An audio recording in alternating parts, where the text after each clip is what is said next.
Sometimes raises are interesting because they're for an obvious leader in a given space, and sometimes they're interesting because it's a who's who actually doing the backing. This is a little of both. GM's electric autonomous vehicle startup Cruise has raised a fresh $2 billion round at a $30 billion valuation, with backing from GM itself, but also Microsoft, Honda, and a range of institutional investors. But it's Microsoft that is the interesting story here, quoting TechCrunch.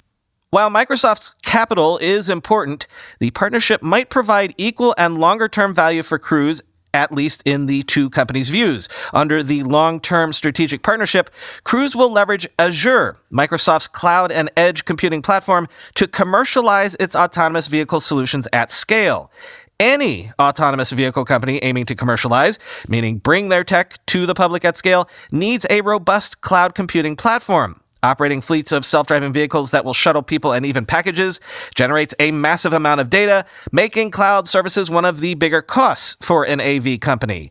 Cruise's partnership with Microsoft aims to provide benefits for both companies. Cruise will be able to lock in lower prices for cloud services, and Microsoft will be able to test some of its bleeding-edge systems that can handle workloads needed to bring machine learning and robotics like autonomous vehicles to life and at scale. The partnership extends to GM as well. According to Tuesday's announcement, Microsoft will be GM's preferred public cloud provider to help the automaker accelerate several of its digitization initiatives, as well as streamline operations across digital supply chains, end quote.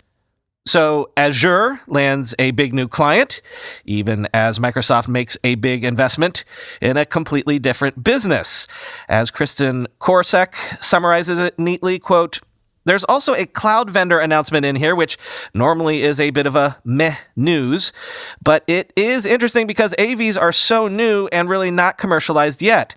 Microsoft clearly is targeting this area and wants to be a dominant player," end quote.